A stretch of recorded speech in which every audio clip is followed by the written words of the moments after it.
Live है। Hello दोस्तों, नमस्ते भाई। Good afternoon. कैसे हैं आप सभी लोग? हाँ जी, बिल्कुल ठीक। कैसा महसूस कर रहे हैं? हाँ जी, एकदम ठीक भाई। पर मैथ्स 100 सेकंड्स बहुत अच्छा चैनल है। यश कार्तिक आलोक जी, ज्यादा से ज्यादा चैनल को सब्सक्राइब करवाएं अपने दोस्तों से। चलिए, पिछली क्लास में हमने आपको पढ़ाया था कंपेंडो डिविडेंडो, योगांतरानुपात और समानुपात नियम, कंपेंडो डिविडेंडो रूल। उस पर बेस्ड कुछ सवाल रह गए हैं, वो देखते हैं, फिर जो है नया कंसेप्ट शुरू करेंगे। बोला है दो संख्याओं के बीच का अंतर उनके योग का 15% है। छोटी बड़ी संख्या का रेशियो ज्ञात करें। जैसे मान लीजिए दो संख्याएं ए और बी हैं, तो बोला है दो संख्याओं का जो डिफरेंस है उनके योग का उन संख्याओं के सम का 15% है। 15% मतलब 3/20। 3/20 यानी कि संख्याओं का योग अगर 20 है तो अंतर 3 है। जैसे संख्या मैंने ए और बी मान ली, तो सवाल ये कह रहा है कि संख्याओं का योग अगर 20 है तो संख्याओं का अंतर 15% है। 20 का 15% कितना होता है? संख्याओं का अंतर 3 है। ये बोला गया है मेरे प्यारे भाई। बात समझ में आई? अगर संख्याओं का योग 20 है तो उनका जो डिफरेंस है वो 3 है। संख्या ए और बी मानिए तो उनका योग अगर ए जमा बी 20 है तो डिफरेंस कितना है? 3। तो संख्याओं का रेशियो क्या आएगा? ए से बी का रेशियो क्या आएगा? कंपेंडो डिविडेंडो से नहीं बता सकते आप। ए से बी का जो रेशियो आएगा वो आएगा 20+3/20-3। 20+3/20-3 यानी कि 23/17, यानी कि संख्याओं का जो रेशियो होगा वो 23/17 होगा। लेकिन ये बड़ी छोटी संख्याओं का रेशियो उल्टा पूछा है। छोटी बड़ी संख्याओं का रेशियो उल्टा होगा 17/23। छोटी बड़ी संख्याओं का रेशियो उल्टा, पहले छोटी आएगी फिर बड़ी आएगी, तो उल्टा आंसर आएगा 17/23। गलती मत करिएगा। सवाल बहुत आसान है, कंपेंडो डिविडेंडो लगाकर हमने ये किया है। आगे चलेंगे। नेक्स्ट सवाल है स्टूडेंट आपके सामने, यहां पर 61 करके बताएं। जल्दी से सवाल को करके बताएं। ये सवाल सीडीएस 2019 के पेपर में आया है। सेम सवाल सीजीएल 2021 के पेपर में भी आया था। बनाइए बच्चों, कौन करेगा क्वेश्चन को? बेहतरीन सवाल है, एकदम अच्छा क्वेश्चन। बोला है यदि 4a+7b इंटू 4c-7d बराबर 4a-7b इंटू 4c+7d है तो निम्न में से कौन सा कथन सत्य है? चार ऑप्शन आपके सामने हैं। देखो, ए बी वाली चीज एक तरफ रखते हैं, सीडी वाली चीज एक तरफ। जैसे 4a+7b है तो ये 4a-7b को उधर ले आते हैं। सवाल में देखिए, इधर क्या है? 4a+7b और उधर क्या है? 4a-7b। तो 4a-7b को नीचे ले आते हैं बटे में। 4a-7b बोलिए बराबर 4c-7d को उधर ले जाते हैं, तो 4c+7d। 4c+7d, ये जो 4c-7d उधर चला जाएगा राइट साइड में। 4c-7d ये आपको दिया हुआ है सवाल में। आपसे पूछा कौन सा कथन सही है, बताओ। क्या आपको दिख नहीं रहा कि अंश प्लस हर बटे अंश माइनस हर फॉर्म का है? 4a+7b बटे 4a-7b बराबर 4c+7d अपॉन 4c-7d ऐसा दिया हुआ है भाई। सॉरी, पेपर का पूछा हुआ सवाल है। देखो, ये चीज तभी आ सकती है जब 4a/7b, जब 4a/7b का रेशियो बराबर हो। किसके बराबर हो? 4c-7d के रेशियो से। अगर ये दोनों रेशियो बराबर है मेरे प्यारे भी, तभी आएगा। अगर मैं इसमें कंपेंडो डिविडेंडो लगा दूं, ध्यान सुनिएगा, अगर ये दोनों बराबर है, मैं इसमें कंपेंडो डिविडेंडो लगा दूं, अंश प्लस हर बटे अंश माइनस हर, अंश प्लस हर बटे अंश माइनस हर, तो ये चीज आ जाएगी। तो मैंने यहाँ पे उल्टा प्रोसेस लगाया। कंपेंडो डिविडेंडो लगा के आपको दिया हुआ है, और ये मेरे दोस्तों फ्रैक्शन सेम है। इसका मतलब 4/7 4/7 कट जाएगा, तो क्या बचेगा? बचेगा a/b बराबर c/d। तो a/b बराबर c/d पहला ऑप्शन ठीक है। अच्छा सवाल है ये, ठीक है। आगे चलेंगे स्टूडेंट। सवाल है आपके सामने, यहां पर 61 था, हम लोग लेंगे सवाल नंबर 62। बताइए बच्चे, कौन करेगा? सीडीएस के पेपर का सबसे ज्यादा कंपेंडो डिविडेंडो के सवाल डिफेंस के एग्जाम में आते हैं, डिफेंस के पेपर में। और ये बहुत बेहतरीन और बहुत अच्छे लेवल का सवाल है। ये भी सीडीएस का है। बोला ये गया है कि यदि यदि a प्लस बी बटे B plus C, A plus B बटे बी प्लस सी बराबर है C plus D upon D plus A, जहां a is not equal to C, A और सी इक्वल नहीं है, तो निम्न में से कौन सा सत्य है? देखो बच्चों, सवाल में बोला है a is not equal to C, इसका मतलब क्या है? a is not equal to C, इसका मतलब a minus C is not equal to 0। ये तो मतलब हुआ। अगर a c के बराबर नहीं है तो इसका मतलब अगर मैं c को उधर लाऊंगा तो a और c का डिफरेंस 0 नहीं आएगा। ये तो मतलब वो मेरे प्यारे बच्चों, ये चीज आपको दी हुई है सवाल में कि यदि a is not equal to C, इसका मतलब मेरे प्यारे भाई a minus C is not equal to 0। ये बात दी क्यों है? सवाल में ए बात देने का मतलब क्या है कि a minus C is not equal to 0। तो इसका मतलब आपको a माइनस सी बनाना है। क्या बनाना है बेटे? a माइनस सी बनाना है। गौर से देखो बेटा, a माइनस सी कैसे आएगा? अगर मैं अंश में से हर घटाऊंगा a माइनस सी आएगा, इसमें से इसको घटाऊंगा a माइनस सी आएगा। यानी कि मेरे प्यारे भाई, जैसे सवाल में आपको क्या दिया हुआ है? सवाल में आपको दिया है कि a प्लस बी बटे बी प्लस सी बराबर a प्लस बी बटे बी प्लस सी बराबर सी प्लस डी बटे डी प्लस ए। ये आपको क्वेश्चन में दिया हुआ है। मैंने आपको कंपाउंड डिविडेंडो में पढ़ाया था कि जैसा एक्शन लेफ्ट साइड में करोगे वैसा ही राइट साइड में करोगे।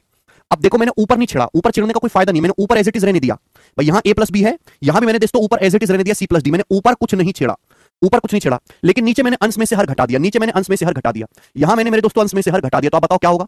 अंश में से हर आप घटाओगे तो क्या होगा? अगर आप a प्लस बी में से b प्लस सी घटाओगे क्या आएगा? a प्लस बी में से b प्लस सी घटाओगे, b से b कट जाएगा, a minus C, a minus सी।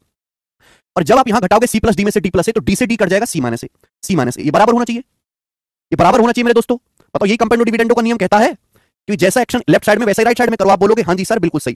फायदा क्या हुआ? जब सवाल ये कह रहा है कि a minus C is not equal to 0, जब a माइनस सी 0 नहीं है तो a माइनस सी से c माइनस ए कट जाएगा। कितनी बार? -1 बार कट जाएगा, -1 भाई। a माइनस सी से c माइनस ए कट जाएगा -1 बार। और जब ये इधर आएगा तो क्या हो जाएगा? पॉजिटिव। a प्लस बी, ये माइनस सी माइनस डी हो जाएगा, इधर आएंगे तो पॉजिटिव आएगा जी, प्लस सी प्लस डी बराबर 0। तो यही बन गया a plus B plus C plus D बराबर 0। D option correct, D option. बेहतरीन सवाल, गजब का लॉजिक। ए माइनस सी से सी माइनस से माइनस बार कटेगा, माइनस टाइम्स कटेगा माइनस, एक्स से जब माइनस एक्स को काटते हैं तो क्या बचता है -1। तो यहां ये जो सी प्लस डी नेगेटिव है, जब ये नेगेटिव इधर आएगा तो पॉजिटिव हो जाएगा। ठीक है, चलिए मेरे दोस्तों आगे देखो, सवाल थोड़े अच्छे लेवल का है। कंपेरेटिव डिविडेंडो में दो ही टाइप के सवाल बनते हैं, या तो बहुत आसान या फिर बहुत अच्छा, बीच का सवाल बनता ही नहीं है इस कंसेप्ट पे। ए माइनस सी से सी माइनस से काटेंगे सुबी कौशल तो -1 आता है, कम से कम ये सीख लीजिए। नेक्स्ट सवाल नंबर 63, ये ऐसा कंसेप्ट है, या तो इससे बहुत आसान सवाल बनेगा या बहुत ही हाई लेवल का बहुत मुश्किल सवाल बनेगा, बीच का सवाल बनता ही नहीं है इस कंसेप्ट से। सीडीएस 2023 एक और सवाल ऐसा ही बनाइए, दोबारा रिपीट करके देख लीजिए Sunita. Is not equal to 0 Vijay Meena, अगर दो संख्याएं बराबर नहीं है 5 और 7 एग्जांपल के लिए, तो उनका डिफरेंस भी 0 के बराबर नहीं आएगा। भाई मैं a माइनस सी से c माइनस से तभी काट सकता हूं जब ये भाग देने वाली संख्या, गणित में किसी भी संख्या को 0 से भाग नहीं दे सकते, नॉट पॉसिबल, किसी भी संख्या को 0 से भाग नहीं दे सकते। इस बात को देने का पर्पस यही है कि भाई a माइनस सी से c माइनस से काट लो कि a माइनस सी का मान 0 नहीं है, इसलिए ये बात दी गई है। बेटा बहुत गहरा लॉजिक है, गहरा इतने गहरे हो नहीं आप, अभी इतने गहरे होने में टाइम लगेगा। अगला करेंगे 63 नंबर सवाल बनाएं। अब ये सवाल सीडीएस के पेपर में आया है, अगर 100 बच्चे पेपर देने बैठे हैं तो 100 में से मात्र 2 बालक इस सवाल को पेपर में कर पाएंगे, बाकी 98 बालकों के बस की बात नहीं है कि इस सवाल को पेपर में कर पाए। इतना हाई लेवल का क्वेश्चन ये बनाया गया है कंपेरेटिव डिविडेंडो पे, मानो मेरी बात। इसलिए ज्यादातर टीचर केवल कंपेरेटिव डिविडेंडो का कांसेप्ट पढ़ाते हैं, सवाल नहीं करवाते, क्योंकि उनको पता बालक की औकात ही नहीं करने की, वो करना ही नहीं चाहता ना उसकी समझ में आए। और फिर भी भैया जब प्रीवियस ईयर में सवाल आए हुए हैं तो मैं आपको करवाऊंगा, ठीक है ना, बुद्धि खोल कर सुनिएगा, ना समझ आए तो छोड़ दीजिएगा, जरूरत नहीं है, ठीक है ना। 98% जनता इस सवाल को करने के लिए नहीं बैठी है देश में। ओके चलिए, सवाल है 3a plus 6b plus C plus 2d गुणा 3a minus 6b minus C plus 2d बराबर 3a minus 6b plus C minus 2d into 3a plus 6b minus C minus 2d। तो निम्न में से कौन सा कथन सही है? ये अब मैं इनकी गुणा तो करूंगा नहीं, क्योंकि इनकी गुणा करूंगा तो कभी आंसर नहीं आएगा। तो भैया आपको यहां पर एडजस्ट करना होगा जिसके साथ एडजस्ट हो सके। देखो यहां दिखेगा, देखो मेरे दोस्तों ये बराबर है 3a plus 6b plus C plus 2d। यहां देखो, यहां 3a प्लस 6b पॉजिटिव है, यहां भी पॉजिटिव है। गौर से देखो यहां c प्लस 2d, अगर यहां गौर से देखो तो यहां c प्लस 2d पॉजिटिव है, यहां c ये c प्लस 2d नेगेटिव है, तो इसको नीचे ले आते हैं। अभी बराबर में ना, ये जब उधर जाएगा तो भाग में चला जाएगा, तो आप ऐसे देखो कि ये होगा 3a प्लस 6b, ध्यान सुनिएगा 3a plus 6b, 3a plus 6b और ये plus c plus 2d plus c plus 2d, c plus 2d, c plus 2d बटे, इसको नीचे ले आते हैं। तो 3a प्लस 6b एक साथ, 3a प्लस 6b एक साथ, और ये माइनस सी माइनस 2d है, माइनस सी माइनस 2d है, तो minus common c plus 2d एक साथ, minus common c plus 2d एक साथ बराबर, ठीक है ना। तो देखो दिस गुणा दिस बराबर दिस गुणा दिस था, ये जो बराबर में था गुणा में, इसको जब मैं नीचे लाया तो भाग में आ गया, ठीक है जी। आप बोलोगे हाँ जी सर। अब ये देखो बेटे यहां है, इन दोनों को देखो, 3a minus 6b minus C plus 2d है, 3a minus 6b plus C minus 2d, यहां 3 है, यहां भी 3 है, माइनस का 6b है, प्लस का 6b, यहां भी माइनस का 6b है, यहां माइनस सी प्लस 2d है, यहां प्लस सी माइनस 2d है।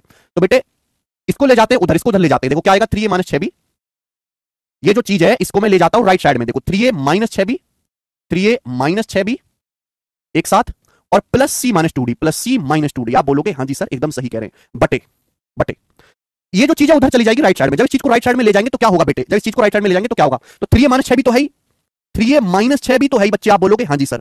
ये है क्या, ये माइनस सी प्लस 2d है, ये माइनस सी प्लस 2d है, माइनस सी प्लस 2d। और अगर मैं यहां से माइनस कॉमन ले लूं तो प्लस का 2d क्या हो जाएगा, माइनस का 2d हो जाएगा, माइनस कॉमन ले लूं तो सी माइनस 2d हो जाएगा। बोलो हाँ, यही बन गया बेटे। अगर आप गौर से देखो तो ये मैंने अलजेब्रा में इस फॉर्म का बना दिया, x प्लस वाई बटे एक्स माइनस वाई। गौर से सुनिए, मैंने जब आपको कंपेरेटिव डिविडेंडो नियम पढ़ाया था तो मैंने आपको क्या कंपेरेटिव डिविडेंडो पढ़ाया था, मैंने आपको ये पढ़ाया था कि यदि x बटे वाई बराबर z बटे w है, यदि x बटे वाई बराबर z बटे w है तो x प्लस वाई बटे एक्स माइनस वाई बराबर होगा, x प्लस वाई बटे एक्स माइनस वाई बराबर होगा z प्लस w बटे z माइनस w। ये कंपेरेटिव डिविडेंडो पढ़ाया था, ये कंपेरेटिव डिविडेंडो पढ़ाया था बेटे। यहां भी तो ऐसा ही है। भाई ये समझो कि आपका x है, ये y है, x प्लस वाई बटे एक्स माइनस वाई, अंश प्लस हर बटे अंश माइनस हर, अंश प्लस हर बटे अंश माइनस हर, दिख रहा है सभी को, बराबर अंश प्लस हर बटे अंश माइनस हर, बन गया ना।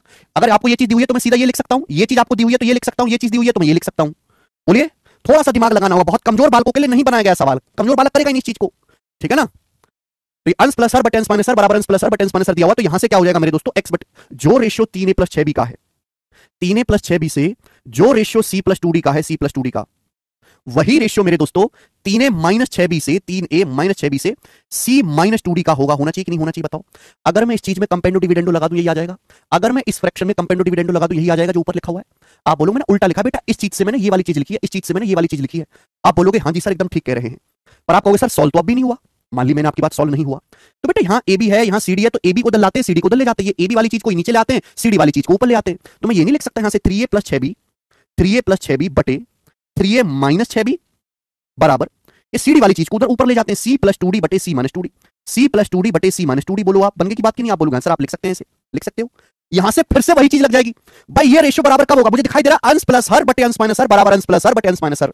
ये तभी बराबर हो सकता है जब अंश बटे हर सेम हो, यानी कि 3a से 6b का रेशियो बराबर हो। ये तभी इक्वल हो सकता है जब 3a से 6b का रेशियो सेम हो c से 2d के अनुपात के साथ। 3a से 6b का रेशियो सेम हो c से 2d के अनुपात के साथ। अगर ये दोनों रेशियो सेम है, अगर मैं इस रेशियो में कंपेंडो डिविडेंडो लगाऊं तो ये चीज आ जाएगी कि नहीं, इस अनुपात में कंपेंडो डिविडेंडो लगाओ, ये आ जाएगा कि नहीं। तो उल्टा खेलना पड़ रहा है आपको यहां पे, उल्टा। आप बोलोगे हाँ जी सर बिल्कुल सही, कोई प्रॉब्लम नहीं है। 3 से 6 दो बार कट गया, 2 से 2 कट गया, कुछ नहीं बचा। तो यानी कि यहां पे तो क्रॉस मल्टीप्लाई करके दिया हुआ है, इसकी क्रॉस मल्टीप्लाई करो, ए की डी में गुणा हो जाएगी बी की सी में। तो यानी कि आ गया एडी बराबर बीसी। तो एडी बराबर बीसी सवाल का आंसर है, एडी बराबर बीसी, बी ऑप्शन एकदम करेक्ट है, बी ऑप्शन ये सवाल का आंसर था। बताओ कैसा सवाल लगा, अद्भुत सवाल है, अद्भुत अद्भुत। देखो जैसे देश में कहा जाता है ना कि जो बंगाल आज सोच रहा है, जो बंगाल आज सोच रहा है वो भारत, है ना, जो बंगाल आज सोच रहा है वो भारत कल सोचेगा। ऐसे ही ये सवाल मैं क्यों करवा रहा हूं कि जो डिफेंस के पेपर, सीडीएस के पेपर आज सोच रहा है वो एसएससी का पेपर कल सोचेगा।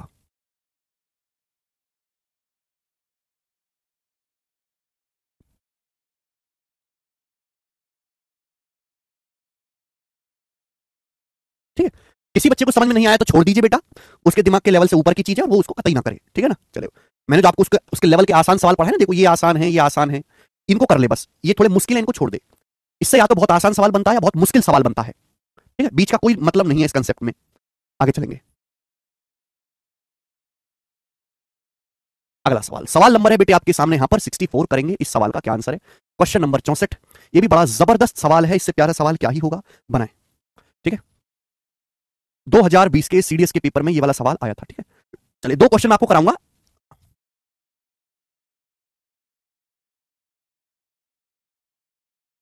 देखो ये सवाल ऐसा है जिसमें आपको कंपेंडो डिविडेंडो के अलावा, मेरे प्यारे भाई, कंपेंडो डिविडेंडो के अलावा एलजेब्रा भी लगाना होगा, एलजेब्रा के फॉर्मूले याद होने चाहिए। चलिए सवाल में क्या दिया, सवाल में ये दिया हुआ है कि यदि B plus under root B square minus 2bx, B plus under root B square minus 2bx बटे B minus under root B square minus 2bx बराबर ए। ये आपको सवाल में दिया हुआ है। देखो बच्चों, एक जो है, जो बराबर ए है, मैं ए को ऐसे लिख सकता हूं, ए बटा 1, मैं ऐसे लिख सकता हूं ना, ए को ए बटा 1, कोई दिक्कत गलती इसमें नहीं, ए को ऐसे लिख सकते हैं बटा 1। अब आपको पता, कुछ बच्चे कहेंगे कि सर दोनों तरफ से स्क्वायर क्यों नहीं कर रहे, कंपेंडो डिविडेंडो लगाएंगे, हमें कैसे पता चलेगा। देखो मेरे दोस्त, मैंने आपको ये चीज पढ़ा दी है, अगर आपको ध्यान हो तो ये चीज हमने आपको पढ़ा दी है कि यदि x प्लस वाई बटे एक्स माइनस वाई बराबर ए बटा बी है, यदि आपको कुछ भी इस टाइप का दिखाई देता है, यदि x प्लस वाई बटे एक्स माइनस वाई ए बटे बी है, तो मुझे x से y का जो रेशियो होगा वो क्या होगा, a प्लस बी बटे ए माइनस बी। ये मैंने आपको पढ़ा दिया है, ये मैंने आपको पढ़ा दिया है कि यदि x प्लस वाई बटे एक्स माइनस वाई ए बटे बी है तो x से y का जो रेशियो होगा a प्लस बी बटे ए माइनस बी होगा। अब सवाल में जो आपको माल दिया गया है वो इस तरीके का है, यही है सवाल में जो आपको चीज दी गई वो इस तरीके की है। यदि x प्लस वाई बटे एक्स माइनस वाई बराबर ए बटे बी है तो x से y का रेशियो a प्लस बी बटे ए माइनस बी होगा। तो स्टूडेंट्स, क्या आपको यहां से दिखाई नहीं दे रहा मेरे प्यारे बच्चों, यदि x प्लस वाई बटे एक्स माइनस वाई ए बटा बी है तो x से y का जो रेशियो होगा, x से y का जो रेशियो होगा यानी कि b से under root B square minus 2bx का जो रेशियो होगा वो क्या होगा, b से under root B square minus 2bx का जो रेशियो होगा वो क्या होगा, होगा a प्लस 1 बटे a माइनस 1, a प्लस 1 बटे a माइनस 1 ये होगा। बताओ क्या आपको हमारी बात समझ में आ गई है भाई, ये चीज आपको दी गई थी, ठीक है ना। b से under root B square minus 2bx का जो रेशियो होगा, x से y का जो रेशियो होगा क्या आएगा, a प्लस 1 बटे a माइनस 1। बात को समझे आप, बोलोगे हाँ जी सर। आप कहोगे सर ये अंडर रूट आ रहा है, मुझे निकालना क्या, मुझे x का मान निकालना है, I have to find out x, ये x है, ये निकालना है मेरे दोस्तों, ये x, ठीक है x। और वैसे भी x अंडर रूट के अंदर घुसा हुआ है, x तभी सॉल्व होगा जब कंपेंडो डिविडेंडो लगाया जाए। x है अंडर रूट के अंदर, अंडर रूट अगर हटाना है बच्चों तो दोनों साइड से वर्ग करना पड़ेगा, वर्ग करोगे तो सबसे पहले अंडर रूट हटेगा, वर्ग करोगे तो सबसे पहले अंडर रूट हटेगा, ये स्क्वायर हो जाएगा, ये स्क्वायर हो जाएगा बेटे, ये भी स्क्वायर हो जाएगा, a प्लस 1 का स्क्वायर और बटे a माइनस 1 का स्क्वायर। बोलो बात को समझे, आप बोलोगे हाँ जी सर हम आपकी बात को समझे हैं बहुत अच्छी तरीके से, ये बन गया, हमने वर्क कर दिया दोनों तरफ से। अब आपकी नजर एकदम क्लियर है कि हमें x निकालना है, हमें सर निकालना है x। देखो ऊपर तो कोई x नहीं है, ना यहां है ना यहां है, तो ऊपर मत छेड़ो, अब दोबारा कंपेंडो डिविडेंडो लगाओ, ऊपर कतई मत छेड़ो बेटे, ऊपर अगर आपने छेड़ा तो बवाल खड़ा हो जाएगा क्योंकि ऊपर कोई x नहीं है ना, निकालना है भैया। नीचे का करें नीचे, तो आप कहोगे सर अगर मैं अंश में से हर घटा लेता हूं, भाई बी स्क्वायर में से जब मैं घटाऊंगा तो बी स्क्वायर कट जाएगा, केवल x ही बचेगा, और मुझे क्या करना है, अंश में से हर को घटा लेना है, अंश में से हर को घटा लीजिए, जैसा x लेफ्ट साइड में वैसा ही राइट साइड में अंश में से हर को घटा लो। अगर मैं बी स्क्वायर में से बी स्क्वायर माइनस 2bx घटा दूं, बी स्क्वायर में से बी स्क्वायर माइनस 2bx घटा दूं तो बी स्क्वायर से बी स्क्वायर कट जाएगा, क्या बचेगा, minus minus plus, plus 2bx बचेगा, प्लस 2bx ये बचेगा। आप बोलोगे हाँ सर बचेगा, तो राइट साइड में क्या बचेगा, अगर मैं a प्लस 1 स्क्वायर में से घटाऊं, अगर बच्चे में a प्लस 1 स्क्वायर में से a माइनस 1 का स्क्वायर घटाऊं तो क्या बचेगा, 4a बचेगा, 4a बचेगा। बताओ अलजेब्रा आना चाहिए बेटा, a plus B square minus a minus B square 4ab, 4a गुणा 1 4a बचेगा, फॉर्मूला खोलो 4a बचेगा, 4a। आप बोलोगे हाँ जी सर बिल्कुल सही, 4a, यही है, बस हो गया, सॉल्व हो गया सवाल में, कुछ बता ही नहीं भाई, एक b से एक b कट गया, 2 से आपका 4 2 बार कट गया, x मुझे निकालना, x आ जाएगा ऊपर और ये चला जाएगा जी इधर, ये 2a है, ये b है, 2ab बराबर ये x, ये a प्लस वन स्क्वायर नीचे ले आते हैं, a प्लस वन स्क्वायर नीचे ले आते हैं, तो 2ab upon a plus one का स्क्वायर, तो x बराबर आएगा 2ab upon a plus one का स्क्वायर, x बराबर 2ab upon a plus one का स्क्वायर, यानी कि ऑप्शन नंबर यहां से सी सही है। सी ऑप्शन करेक्ट है। गजब का सवाल भाई, बहुत बेहतरीन। खुशबू परिहार जी तुक्का ना मारो, ठीक है ना, आपका नसीब इतना अच्छा नहीं कि तुक्का मार के सवाल ठीक हो जाए। ओके, एक बात कभी गौर करिएगा कि तुक्के से रीजनिंग सही हो सकता है, जीएस सही होता है, अंग्रेजी सही होता है, अंधा तुक्का मारोगे तो कभी गणित का सवाल ठीक नहीं होगा, अंधा तुक्का मारोगे तो। गणित सब्जेक्ट ही ऐसा है।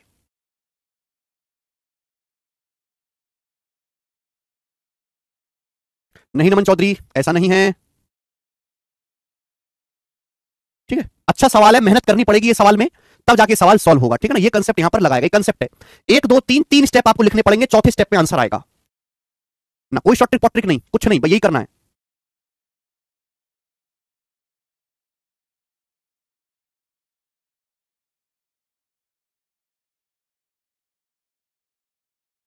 ओके, आगे चलते हैं। नेक्स्ट और लास्ट क्वेश्चन इस पर, नेक्स्ट और लास्ट सवाल आएगा बेटा कॉम्पोनेंडो डिविडेंडो पर, सवाल नंबर 65। ये बताएं 65 नंबर सवाल जी, करो बच्चों। बढ़िया सवाल है, गोरा ये प्रश्न है, बोला है यदि 1 माइनस पी एक्स बटे 1 plus P X under root 1 plus Q X बटे 1 माइनस क्यू एक्स बराबर 1 है, तो एक्स का मान क्या होगा। देखो बेटे, ये जो चीज है इसको उधर ले जाते हैं राइट साइड में, जब इसको उधर ले जाओगे तो ये पलट जाएगा, या तो इसको ले आओ या रूट वाली ले जाओ, रूट वाली चीज को उधर ले जाते हैं, रूट को उधर ले जाते हैं पलट जाएगा, या रूट को ना ले जाके ये ले जाते हैं, इसको ले जाते हैं इधर। तो बेटे ये है under root 1 plus Q X बटे 1 माइनस क्यू एक्स बराबर, ये उधर जब ये उधर आएगा तो 1 प्लस पी एक्स ऊपर 1 माइनस पी एक्स नीचे, 1 प्लस पी एक्स बटे 1 माइनस पी एक्स, ये आपको दिया हुआ है, ये दिया हुआ बेटे। आप बोलोगे हाँ जी सर। सबसे पहले तो अंडर रूट हटाना है, अंडर रूट हटाने के लिए मेरे प्यारे भाई यहां से ये कर दीजिए, अंडर रूट हटाना है प्यारे दोस्तों, बात समझिए। आप बोलोगे हाँ जी सर बिल्कुल सही आ गया, यहां से स्क्वायर हो जाएगा, दोनों तरफ से स्क्वायर कर दीजिए, स्क्वायर, मैंने दोनों तरफ से स्क्वायर कर दीजिए। क्या करना है, एक्स का मान निकालना, ये भी ऐसा ही सवाल है, एक्स कैलकुलेट करना है। अब आप मुझे ये बताओ कि आगे क्या होगा, टेल मी आगे क्या होगा, जल्दी से मुझे बताएं। तो फिर से कंपेंडो डिविडेंडो, बेटा ये समझो कि आपको ये दिया हुआ है कि यदि x प्लस वाई बटे एक्स माइनस वाई ए बटे बी है, तो x बटे वाई का रेशियो a प्लस बी बटे माइनस बी। आप ऐसे समझो कि x है y है, ये x है y, x प्लस वाई बटे एक्स माइनस वाई, ये a है, ये b है। हलवा चीजें नहीं लिखी होती पेपर में, बस ये वही समझो कि x प्लस वाई बटे एक्स माइनस वाई ए बटे बी है, ये x प्लस वाई बटे एक्स माइनस वाई ए बटा बी है। तो x से y का जो रेशियो होगा 1 से क्यू एक्स का जो रेशियो होगा वो क्या होगा, 1 से क्यू एक्स का जो रेशियो होगा वो क्या होगा मेरे दोस्तों, a प्लस बी बटे A minus B, 1 plus P X square plus 1 minus P X square बटे 1 plus P X square minus 1 minus P X square, ये होगा मेरे दोस्तों। बोलो बात को समझे, आप बोलोगे हाँ। देखो जिन बच्चों को अलजेब्रा बिल्कुल नहीं आता वो ये सवाल ना देखे, कोई जरूरत नहीं बेटा, अभी जब अलजेब्रा पढ़ लोगे तो आ जाएगा। हाँ बट मैं अलजेब्रा में आपको ये सिखाता तो कंपेंडो डिविडेंडो में दिक्कत होती, ठीक है ना। 1 बटे क्यू एक्स बराबर क्या आएगा बताओ, ये a plus B square plus A minus B square, A plus B square plus A minus B square होगा twice of A square plus B square, twice of A square जमा B square हो जाएगा। नीचे क्या बेटा, नीचे है a plus B square minus A minus B square, तो 4ab हो जाएगा, 4ab यानी कि 4 गुणा 1 गुणा पी एक्स, 4ab। आप बोलोगे हाँ जी सर, ये आ गया यहाँ से, ठीक है। आप देख सकते हैं कि बेटा a x से x कट गया, 2 से 4 2 बार कट गया, ठीक है। बोलो बात सही है, आप बोलोगे हाँ सर बात एकदम सही है। ये इधर देखो नीचे क्या है, 2p जाएगा ऊपर, 2p हो जाएगा ऊपर, नीचे क्यों, 2p बटे क्यों, तो 2p बटे क्यों बराबर 1 प्लस पी स्क्वायर जमा x square, 1 plus P square x square. आप बोलोगे हाँ जी सर ये आ गया ना, ये 2p ऊपर क्यों नीचे, 2p ऊपर और क्यों नीचे, अबे जो 1 है, ये जो 1 है मेरे दोस्तों इधर आ जाएगा माइनस बराबर ये, ठीक है बच्चे। आप बोलोगे हाँ जी सर बिल्कुल सही, सवाल तो सॉल्व हो गया। सवाल में आपको दम नहीं है, मुझे एक्स निकालना है, एलसीएम ले लेंगे मेरे प्यारे भाई। जब यहां से एलसीएम लोगे तो 2p माइनस क्यू बटे क्यू, 2p माइनस क्यू बटे क्यू बराबर P square x square, P square को नीचे ले आते हैं, ये पी स्क्वायर को नीचे ले आते हैं, ठीक है ना। ये एक्स स्क्वायर आ गया मेरे दोस्तों, ये एक्स स्क्वायर आ गया, ठीक है ना, ये पी स्क्वायर नीचे आ गया। अब अंडर रूट लेंगे, जैसे ही आप अंडर रूट लोगे तो इसका तो अंडर रूट हो जाएगा, 1 बटे पी स्क्वायर का अंडर रूट आएगा 1 बाई पी, 1 बटे पी स्क्वायर का अंडर रूट आ जाएगा 1 बाई पी, और ये एक्स का मान आ गया। तो under root 2p minus Q बटे क्यू, 2p माइनस क्यू बटे क्यू, और बाहर आएगा 1 बटा पी, यानी कि डी ऑप्शन करेक्ट है। डी ऑप्शन सवाल का आंसर है। बड़ा प्यारा सवाल था बच्चों, ये भी बेहतरीन क्वेश्चन।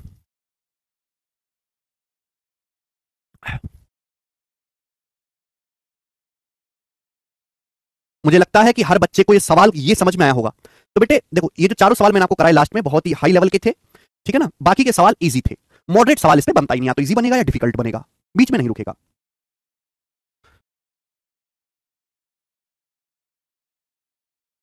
ओके चलिए नेक्स्ट अगला सवाल, सवाल नंबर है मेरे दोस्तों आपके सामने, सवाल है आपके सामने 66, सवाल नंबर 66 बनाए, 66 नंबर सवाल। फिर मैं अगला कंसेप्ट शुरू करूंगा, ये बताओ सवाल नंबर 66, फिर अगला कंसेप्ट शुरू करेंगे, बताएं। अच्छा कंसेप्ट है मेरे प्यारे भाई। ये सवाल बोला यदि दो संख्याओं के योग अंतर और गुणनफल का रेशियो 13:3:160 है, तो दोनों संख्याओं के वर्गों का योग बताओ, दोनों संख्याओं के स्क्वायर का सम बताओ। सवाल में कहा गया है कि यदि दो संख्याओं के योग, उनके डिफरेंस और प्रोडक्ट का रेशियो 13:3:160 है, तो संख्याओं के वर्गों का योग ज्ञात कीजिए। बहुत अच्छा सवाल, वेरी वेरी नाइस क्वेश्चन। जैसे मानो कि दो संख्या ए और बी है, जैसे माना दो संख्या ए और बी है, तो सवाल क्या कह रहा है?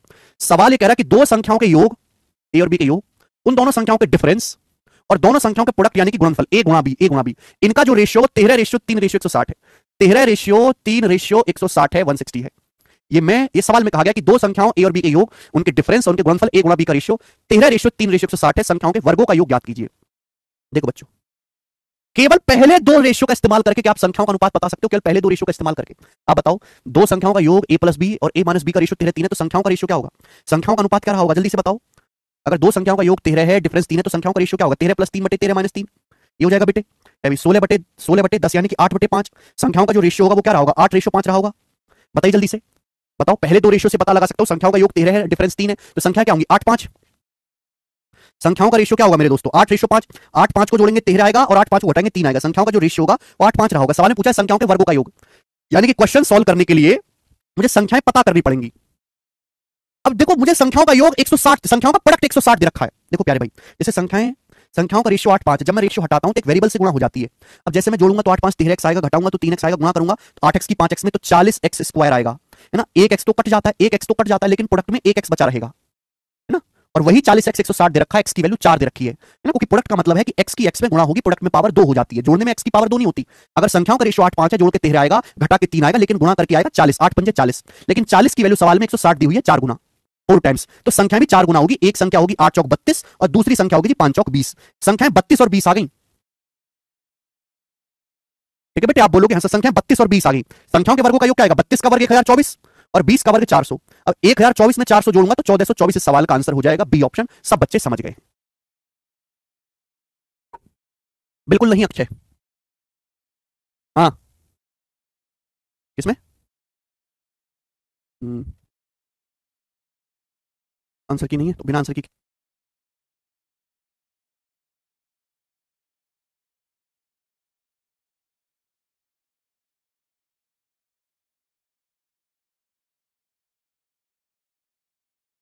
ठीक है, फिर से रिपीट करके देखेगा ये सवाल को, आगे चलेंगे। अब फिर से रिपीट करके देखेगा मेरे दोस्तों इस सवाल को, आगे चलेंगे मेरे प्यारे भाई, ठीक है ना।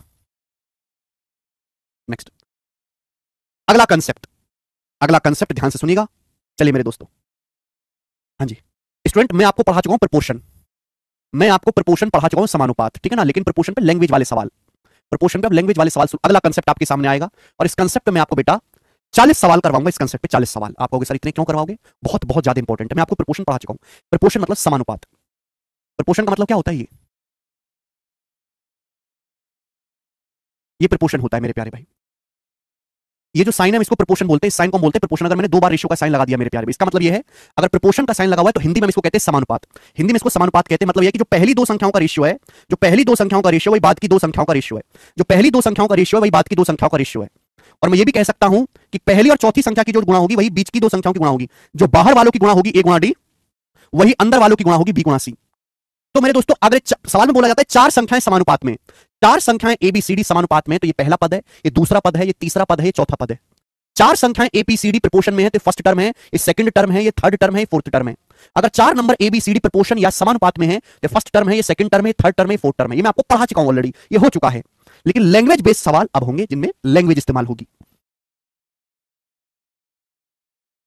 सवाल नंबर 67 ही बताएंगे जल्दी से। 67 नंबर क्वेश्चन बोला, इन प्रपोर्शन एक समानुपात में पहला, दूसरा और चौथा पद 51, 68 और 108 है, तीसरा पद क्या है? सवाल सीजीएल 2022 के पेपर में आया है। सवाल में साफ साफ कहा गया कि एक समानुपात में पहला, दूसरा और चौथा पद क्रम से 51, 68 और 108 है, तीसरा पद क्या है? तो आप जानते हैं मेरे दोस्तों कि जो पहले और चौथे नंबर की गुणा होगी, पहला और चौथा नंबर, पहला नंबर 51 है, चौथा नंबर 108 है, पहले और चौथे नंबर की जो गुणा होगी वो दूसरे तीसरे नंबर की गुणा के बराबर होगा। दूसरा नंबर 68 है, थर्ड नंबर आपको निकालना है, तीसरा नंबर आपको निकालना है। यही ना सवाल है। मैं अनुपात से भी कर सकता हूं कि पहली दूसरी संख्या का जो अनुपात होगा वही तीसरी चौथी का अनुपात होगा, मैं उससे भी कर सकता हूं। 17 51, 17 चौका 68, 4 से 108 27 बार जाएगा, 27 81 सवाल का आंसर है। 81 is the answer, D option. 81 इस सवाल का आंसर हो जाएगा। नवीन कुमार, तुम्हारा 83 कैसे आ रहा है? कौन सा नशा करते हो नवीन कुमार? हैं? सही, सड़क किनारे जो भांग उगी रहती है उसको तो नहीं खाते हो? हैं? 81 जब तुम्हारे सामने कंसेप्ट लिख दिया कि पहला दूसरा तीसरा चौथा पद है, पहले और चौथे नंबर की गुणा दूसरे और तीसरे नंबर की गुणा के बराबर होगी, तो क्या करोगे आप जिंदगी में? क्या आप गुणा भी बराबर नहीं कर सकते?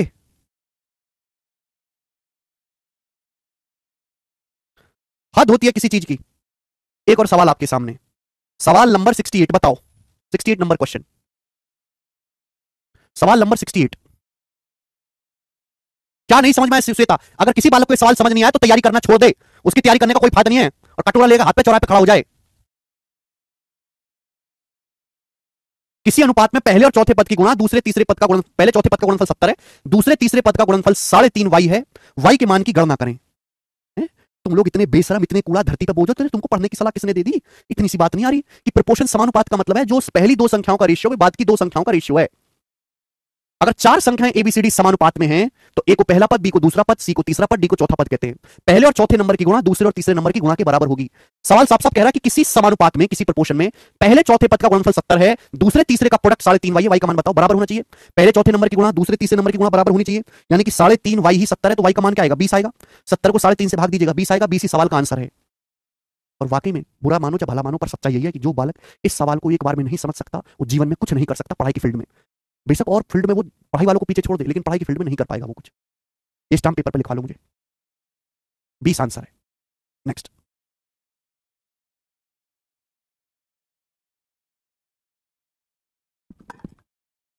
इतना आसान भी आता है कार्तिक, इतना आसान भी आता है, क्योंकि बालक ये भी नहीं कर पाते। मानो मेरी बात, बालक ये भी नहीं कर पाते। बेटा 0 टू हीरो है दीप्ति यादव, -2 हीरो नहीं है, ठीक है ना? पेपर में इतना आसान भी आता है, कई बार आता है। अब आगे चलेंगे दोस्तों।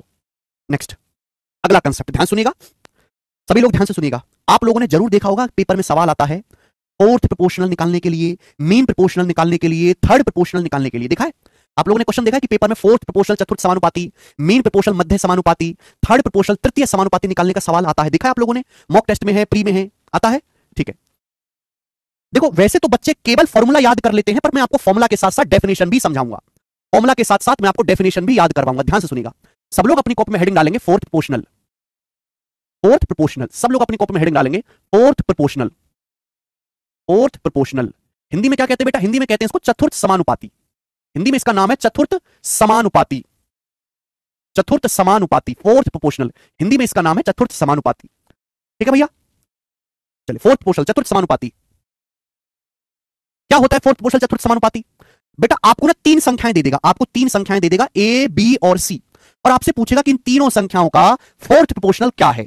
आपको तीन संख्याएं दे देगा ए, बी और सी, और आपसे पूछेगा कि बताओ इन तीनों संख्याओं का फोर्थ प्रोपोर्शनल या चतुर्थ समानुपाती क्या है। ये आपसे पूछा जाएगा। तो फोर्थ प्रोपोर्शनल की परिभाषा क्या है, कहां से ये आया वो समझते हैं। ध्यान सुनिएगा कि जैसे सपोज आपको तीन संख्याएं एबीसी दी गई हैं और उनका फोर्थ प्रोपोर्शनल एक्स है। If x is the fourth proportional of, if x is the fourth proportional, if x is the fourth proportional of a comma b and c, then if x is the fourth proportional of a comma b and c, then मतलब क्या है मेरे प्यारे भाई? इस बात का मतलब ये है यदि तीन संख्याएं a, b और c का चतुर्थ समानुपाती x है, यदि तीन संख्याएं a, b और c का, यदि तीन संख्याएं a, b और c का चतुर्थ समानुपाती x है, तो x का मतलब क्या है? x का मतलब क्या है? x का मतलब एक ऐसी संख्या का पता लगाना है। x का मतलब एक ऐसी संख्या का पता लगाना, एक ऐसी संख्या का पता लगाओ।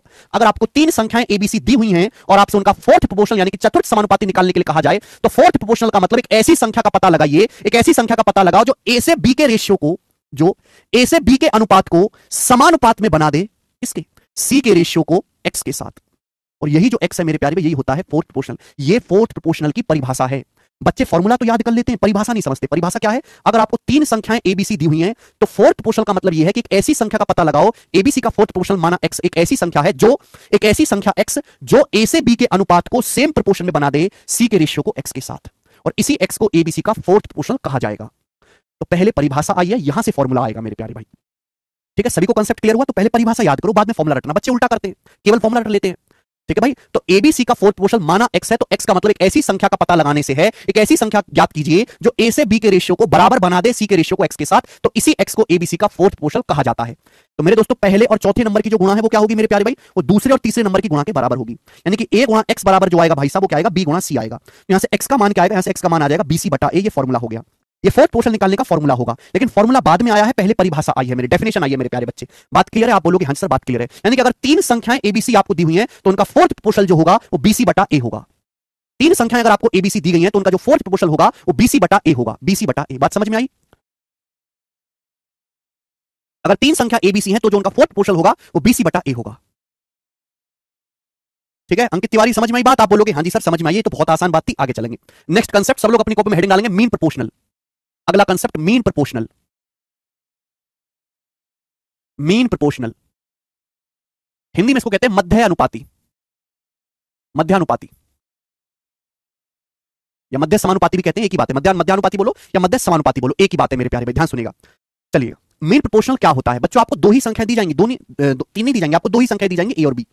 आपको 2 ही संख्या दी जाएंगी ए और बी, और आपसे पूछेगा बताओ इन संख्याओं का मीन प्रोपोर्शनल क्या है। ठीक है ना, 2 संख्या आपको दी जाएंगी ए और बी, आपसे पूछेगा इनका मीन प्रोपोर्शनल या हिंदी में मध्य अनुपाती क्या है। क्या मतलब है, क्या परिभाषा है मध्य अनुपाती की, वो समझें बच्चों। If x is the mean proportional of A and B, यदि ए और बी का मीन प्रोपोर्शनल x है, if x is the mean proportional of a and b, then यदि a और b का मीन प्रोपोर्शनल x है, यदि a और b का मीन प्रोपोर्शनल x है मेरे प्यारे भाई, यदि a और b का मध्य अनुपाती x है मेरे दोस्तों, तो x का क्या मतलब है?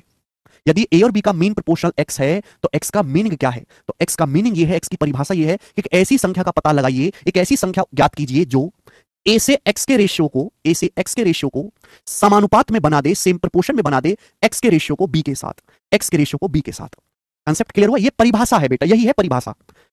अगर 2 संख्याएं a और b हैं, मैंने माना कि उनका मीन प्रोपोर्शनल x है, तो मीन प्रोपोर्शनल का मतलब एक ऐसी संख्या का पता लगाइए, एक ऐसी संख्या का पता लगाओ जो a से x के रेशियो को समानुपात में बना दे x के रेशियो को b के साथ, जो a से x के रेशियो को समानुपात में बना दे x के रेशियो को b के साथ।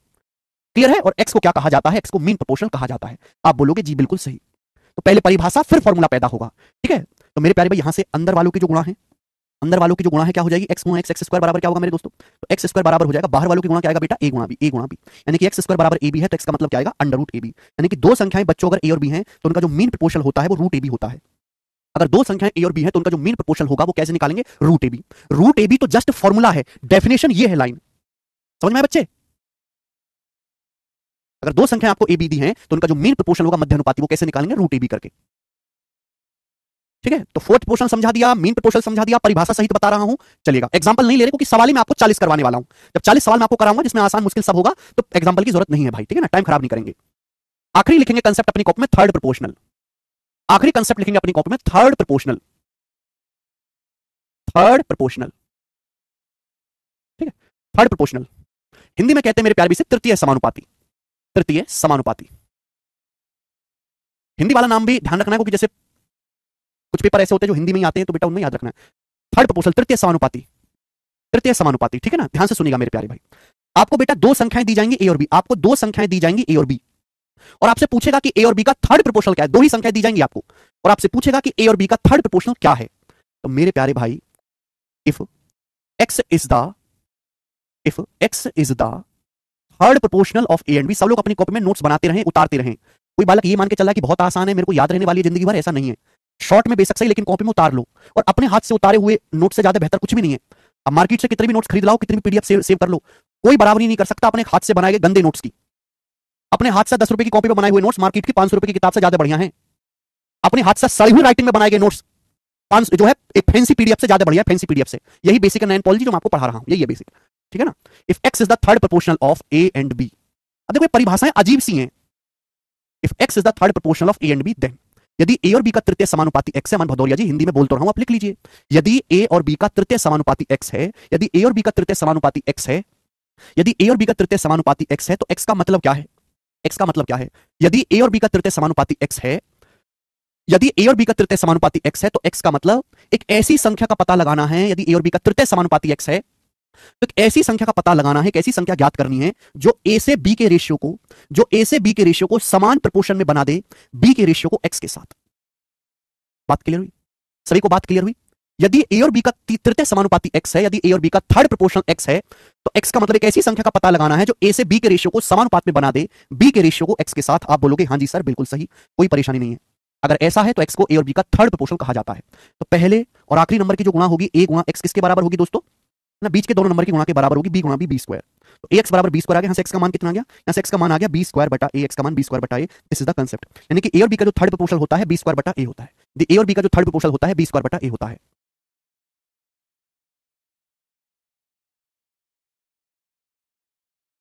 x बराबर b स्क्वायर बटा a। ओके, तो ये सारे कंसेप्ट है, मुझे लगता है आपको अच्छी तरीके से समझ में आएगा। मैं फिर से रिवाइज करवा देता हूं। तीन संख्या आपको एबीसी दी गई हैं, तो उनका फोर्थ प्रोपोर्शनल क्या होगा, x बराबर बीसी बटा ए, बीसी बटा ए। अगर दो संख्याएं ए और बी है तो उनका मीन प्रोपोर्शनल कितना होगा, अंडर रूट ए बी। अगर दो संख्याएं ए बी है तो उनका थर्ड प्रोपोर्शनल क्या होगा, बी स्क्वायर बटा ए।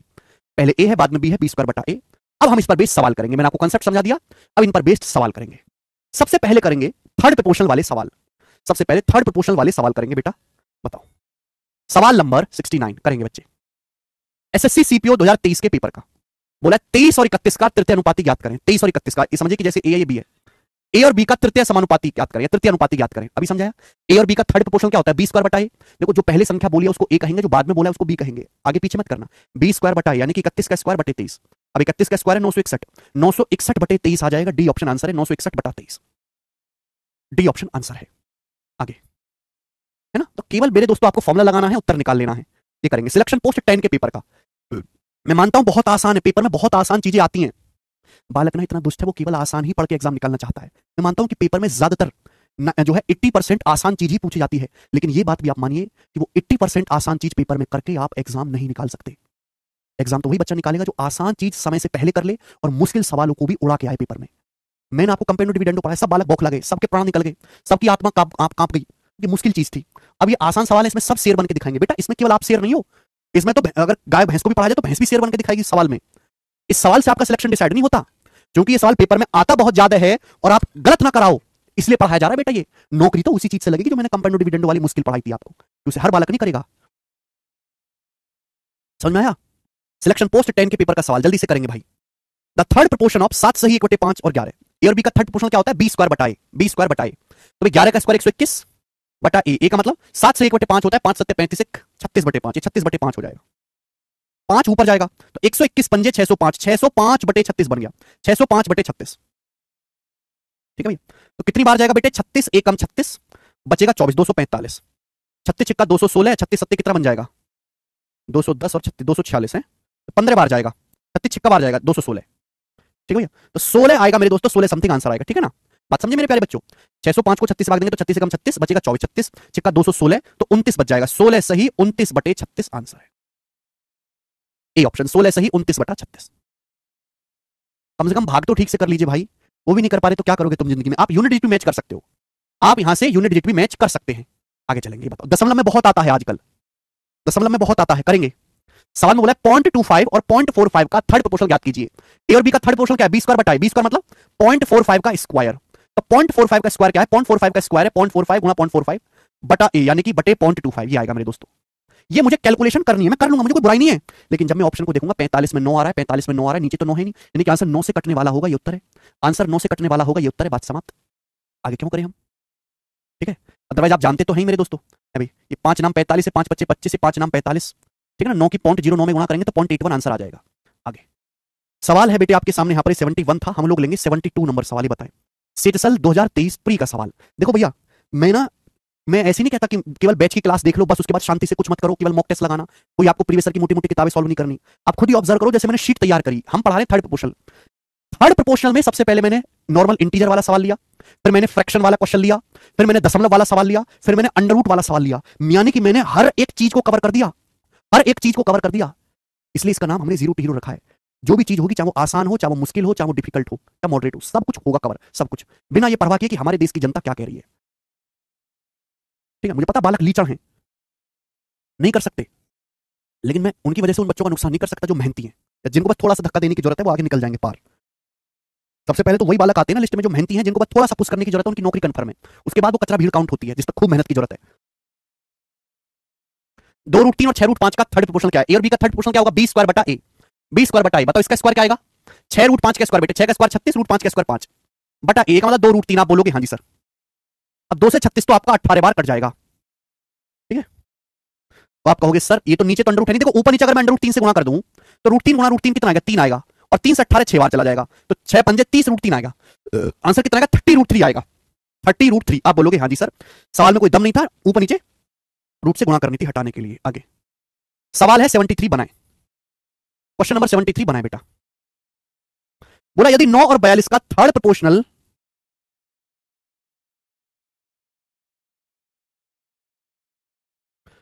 यदि 9 और 42 का थर्ड पोर्शन 3a+7 है तो a का मान ज्ञात कीजिए। अब बताओ 9 और 42 का थर्ड पोर्शन क्या होगा? b² बटा a और b का थर्ड पोर्शन क्या होगा? b² बटा a।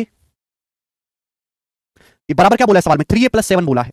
आपसे पूछा a का मान, तो देखो ये समझो 9 का मतलब क्या होता है? 3 का स्क्वायर। अब ये 42 स्क्वायर बटे 3 स्क्वायर क्या आएगा? 42 बटे 3 14 का स्क्वायर। 14 का स्क्वायर क्या आ जाएगा? 196। ये 196 आएगा। जब 7 उधर जाएगा 196 में से 7 घटाएंगे तो 189। 189 बराबर आएगा 3a। तो a का मान क्या आएगा? a का मान आएगा 3 × 18 3 × 9 63। तो a की वैल्यू 63 होगी। यही आंसर है। कहां गया? पहला ऑप्शन ठीक है। सवाल का आंसर है पहला।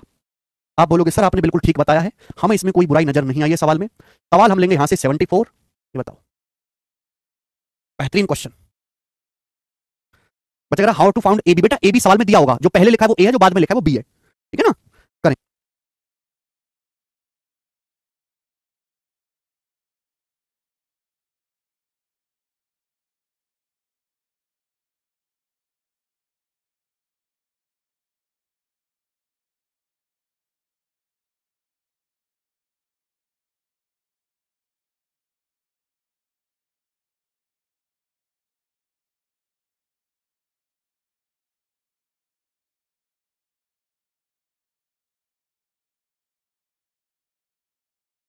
बोला ए और बी की पावर 4/4 का तृतीय समानुपाती क्या है? देखो अलजेब्रा में भी आता है, कोई परेशानी नहीं है। क्या जाएगा थर्ड प्रोपोर्शनल मेरे दोस्तों? ए बी का b² बटा। अब देखिए इसका स्क्वायर करूंगा तो क्या आएगा? इसका स्क्वायर आएगा b की पावर 8/16 a² और फिर बटे a करूंगा तो b की पावर 8 बटे इनकी गुणा हो जाएगी, b की पावर 8/16 a³ आ जाएगा। डी ऑप्शन है ना? b की पावर 8/16 a³। कोई इसमें परेशानी है नहीं, आंसर डी है। पता नहीं आप बी बता रहे हो, क्या बता रहे हो, कैसे करोगे तुम जिंदगी में? हैं? कौन सा नशा करते हो पता नहीं। अगला सवाल करेंगे जी। सवाल है आपके सामने, यहां पर ई बताएंगे 75। सीजीएल 2023 प्री का बनाइए जल्दी से। बोला यदि 3x² और 4xy का थर्ड प्रोपोर्शनल 48 है तो y की पॉजिटिव वैल्यू ज्ञात करें। यदि 3x² और 4xy का तृतीय अनुपाती 48 है तो y का पॉजिटिव मान ज्ञात करें। आप जानते हैं a और b का थर्ड प्रोपोर्शनल b² बटा a। अब इसका स्क्वायर क्या आएगा? 4xy का स्क्वायर 16x² y² b² बटा a मतलब बटे 3x²। किसके बराबर बोला है सवाल में आपसे? 48 बोला है। तो अब यहां पर देख सकते हैं कि x² से x² कट जाएगा, 16 से 48 3 बार कट जाएगा, तो y² बराबर 9 आ गया, तो y का मान आ गया 3। 3 इस सवाल का आंसर था, पहला ऑप्शन। ठीक है, ओके। तो देखो कभी भी सीधा नहीं आएगा। आप ऐसे उम्मीद, आप ये उम्मीद बिल्कुल मत लगाओ बेटे कि आपको फॉर्मूला याद है ए और बी का थर्ड प्रोपोर्शनल b² बटा a। तो आपसे पूछेगा बताओ 5 7 का निकालो, बताओ 10 11 का थर्ड प्रोपोर्शनल निकालो। ये सब बकवास नहीं आएगा। पूछा उसी कंसेप्ट पे जाएगा, पर रूप एकदम अलग होगा मेरे दोस्तों। ठीक है ना? दिखने में बिल्कुल अजीब होगा। नेक्स्ट और लास्ट क्वेश्चन करेंगे इस पर 76। नेक्स्ट और लास्ट क्वेश्चन करेंगे, बताएं। बोला a³ plus b³ and a² plus ab plus b² का तीसरा समानुपाती क्या है जब a का मान 2 है b का मान 3 है? ठीक है बेटे, घबराना नहीं है बिल्कुल भी। अब देखो a का मान 2 है b का मान 3 है तो रख सकते हैं 2 का क्यूब 8, 3 का क्यूब 27, 8 और 27 35। 8 में 27 जोड़ेंगे 35। यहाँ रखो, a की जगह 2 b की जगह 3, तो 4 2 3 6 और 9 ये आएगा 4 6 10 9 19, ये आ जाएगा 19। तो 35 और 19 का तृतीय अनुपाती निकालना है। 35 और 19 का क्या हो जाएगा मेरे दोस्तों? a और b का b² बटा a। 19 का स्क्वायर 361, 361 बटे 35 हो जाएगा। तो 10 बार तो जाएगा ही, 35 2 350, 10 बार तो जाएगा, 10 से बढ़ाएगा, ये आंसर है। 10 से बढ़ाएगा, लगभग आंसर होगा ए ऑप्शन। ठीक है, 361 को 35 से भाग देंगे तो जाहिर सी बात है 10 से बड़ा ही आएगा, और 10 से बड़ा ए की ऑप्शन है, ए ऑप्शन है। बस अगर हमारे एजुकेशन सिस्टम में बहुत सारी कमियां हैं। क्या कमी है बेटे? यही एजुकेशन सिस्टम है जो हमारे देश की जनता को पास करवा रहा है। सही एजुकेशन सिस्टम लग जाए तो देश की आधी जनता फेल मिले, पहली क्लास में, दूसरी में, 10वीं में, 9वीं में पास भी ना हुआ जावे। जो एक्चुअल में एजुकेशन सिस्टम है फॉरेन वाला वो लग जाए ना तो लोग पढ़ने से मना कर दें, मना कर दें कि हमें ना पढ़ना। ये जैसे लोग होते हैं वैसी चीज बनानी पड़ती है बेटे। ओके, ये एजुकेशन सिस्टम है जिसकी वजह से जो है 99% 99.99% बोर्ड में रिजल्ट आता है कि इस बार 99% छात्र पास हुए। अगर सही एजुकेशन सिस्टम लगाएं तो 100 में से 70 वाला की पास हो 30 फेल, और 100 में से 70 पास हो 30 फेल हो जाए तो सड़क पर दंगे हो जाएंगे, घर वाले बंदूक ले लेकर पहुंच जाएंगे ऑफिसों में, और ऑफिसों में अधिकारियों को मारना शुरू कर देंगे। बताओ क्या करें? सरकार ने बोला कचरा कचरा साफ करो, पास करो। ठीक है, यही सच्चाई है, मानो मेरी बात। ओके, 169 और 144 का मध्य अनुपाती क्या है? हर समय दूसरे की गलती मत देखा करो, अपना गिरवान सबसे ज्यादा काला है। ठीक है ना? ए और बी का मीन प्रोपोर्शनल क्या होता है? √ab। ए और बी का हमारे बैच में ऐसे बच्चे भी पढ़ रहे हैं जो 10वीं ही पास नहीं होने चाहिए थे, बैच तो छोड़ो। ए और बी का मीन प्रोपोर्शनल क्या होता है? रूट ए बी, रूट 169 और 140, 169 का रूट 13 है, 140 का रूट 12, 13 गुणा 12 क्या आएगा भैया? 156। ए ऑप्शन सवाल का आंसर है 156। आसान क्वेश्चन है, एकदम आसान। 78 नंबर सवाल बच्चों, बताएं इसका क्या आंसर है? मीन प्रोपोर्शनल निकालना है, मध्य अनुपाती। मध्य अनुपाती कैसे निकालते हैं? दो संख्या ए बी का रूट ए बी, 0.03 और 0.0003 का मीन प्रोपोर्शनल क्या है? तो मीन प्रोपोर्शनल कैसे आएगा मेरे प्यारे भाई? तो आप कहोगे सर जी क्या कहेंगे भैया, ए बी का मीन प्रोपोर्शनल हो गया रूट ए बी, जब हम इसको निकालेंगे तो बेटा 3 यहाँ है, 3 यहाँ है, तो अंडर रूट लेके 13 नहीं आएगा ना 33 आएगा, 3 ही आएगा। अभी अब बताओ 3 3 9 अंडर रूट 3 दशमलव के बाद कितने अंक है? यहाँ दशमलव के बाद 2 और यहाँ 4 6 दशमलव, 4 2 6 6 दशमलव, अंडर रूट लेंगे तो दशमलव के बाद 3 अंक होने चाहिए, तो 0.003 आंसर है बी ऑप्शन, 0.003। ठीक है ना? अगर दशमलव के बाद टोटल यहाँ 4 2 6 अंक है तो अंडर रूट लेने पर दशमलव के बाद 3 अंक होंगे। आगे चलते हैं। सवाल है मेरे दोस्तों आपके सामने यहाँ पर 79, ये बताएं जल्दी से क्या उत्तर है? 2.5 और 0.625 के बीच मीन प्रोपोर्शनल ज्ञात कीजिए। 2.5 और 625 के बीच 0.625 के बीच मीन प्रोपोर्शनल मध्य अनुपाती बताओ। मध्य अनुपाती क्या आएगा बेटे? Under root A B. देखो दशमलव बाद में देख लेंगे, पहले अंडर रूट देखो। 25 का अंडर रूट 5 आ जाएगा, 625 का आ जाएगा 25, यानी कि आ जाएगा 125, 125। अगर गौर से देखा जाए, अगर यहां बेटे गौर से देखा जाए, यहां दशमलव के बाद 1 अंक है, यहां दशमलव के बाद 3 अंक है, तो 1 और 3 4 अंक हो गए। अगर 4 अंक है अंडर रूट लेंगे तो दशमलव के बाद 2 अंक आने चाहिए, दशमलव के बाद 2 अंक आने चाहिए, 1.25। आंसर है बी ऑप्शन 1.25। ठीक है, नेक्स्ट। आजकल दशमलव वाले सवाल काफी ज्यादा आते हैं, बिल्कुल भी मुश्किल नहीं होते मेरे प्यारे भाइयों, घबराना नहीं है। आगे चलेंगे। यस, सवाल नंबर है मेरे दोस्तों आपके सामने यहां पर 80 बनाए, 80 नंबर क्वेश्चन। सीएचएसएल 2023 प्री का सवाल है। बोला 8.41 और 16.81 का मध्य अनुपातिक क्या है? ठीक है बच्चे, 8.41 और 16.81 का मीन प्रोपोर्शनल क्या है? तो मीन प्रोपोर्शनल क्या आएगा? 841 का अंडर रूट 29 2.9, 16.81 का अंडर रूट 4.1, 41 का स्क्वायर होता है 1681 4.1, ये आएगा बेटे। यानी कि एंड में 9 एकम 9 आएगा, ये आंसर नहीं है। अगर 29 की 4 में गुणा किया जाए, 29 चौका 16, फिर 29 की 0.1 में गुणा की जाए 0.1 में, तो 2.9 की 0.1 में 0.29, तो 11.89 आएगा, ये आंसर है सी ऑप्शन 11.89। ये सवाल का आंसर हो जाएगा बेटे, केवल आपको गुणा करनी थी और इस सवाल में कुछ भी नहीं है। सवाल आपके सामने अगला होगा जो कि है 81, ये बताएंगे।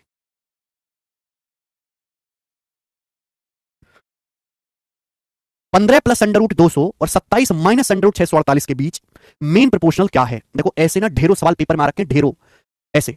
15 प्लस अंडर रूट 200 क्या बेटा? अंडर रूट 200 क्या होता है? 200 का मतलब 100 दूनी 200, 100 दूनी 200, 100 का अंडर रूट 10, 2 का रूट 2। ये क्या बेटे? ये 27 माइनस अंडर रूट 648, 648 क्या है? 648 है 216 तिया, ठीक है, या 324 दूनी कर लेते हैं, 324 दूनी 248, 324 का दूना, 324 का अंडर रूट 18, 324 का अंडर रूट 18, 18 रूट 2। मुझे इन दोनों संख्याओं का मीन प्रोपोर्शनल निकालना है। बहुत सवाल रखें, मीन प्रोपोर्शनल क्या होता है? ए और बी का रूट ए बी। जब मैं इनकी मल्टीप्लाई करूंगा तो आप ये देख सकते हैं कि 15 प्लस 10 रूट 2 में 5 कॉमन है, यहां से क्या कॉमन है? 5, 5 कॉमन है, 5 कॉमन है, 3 प्लस 2 रूट 2, 3 प्लस 2 रूट 2। बात सही आप बोलोगे आंसर। यहां बताओ यहां से क्या कॉमन है? 27 माइनस 18 रूट 2 में 9 कॉमन है, 9, 18 27 में 9 आ रहा है, 9 कॉमन, तो क्या बचेगा? 3 माइनस 2 रूट 2, 9 से 27, 3 माइनस 2 रूट 2। बात को समझिए आप बोलोगे हाँ जी सर। अब आप हमें ये बताओ मेरे प्यारे बच्चे कि ये क्या आ गया? ये a plus B into A minus B, ये क्या आ गया? जल्दी से बताओ। तो फॉर्मुला बन गया ना, a plus B into A minus B, A square minus B square. अब 3 का स्क्वायर 9 माइनस 2 रूट 2 का स्क्वायर 8, 3 का वर्ग 9 माइनस 2 रूट 2 का वर्ग आ जाएगा 8, 9 माइनस 8 1 हो गया। तो बेटा इनकी गुणा तो 1 आ गई ना, मैंने कॉमन ले लिया। अब 5 का अंडर रूट आ जाएगा रूट 5 और 9 का अंडर रूट आ जाएगा 3, इस 9 का अंडर रूट 3 आ जाएगा, तो 3 रूट 5, यानी कि इनका जो मीन प्रोपोर्शनल होगा वो 3 अंडर रूट 5 होगा।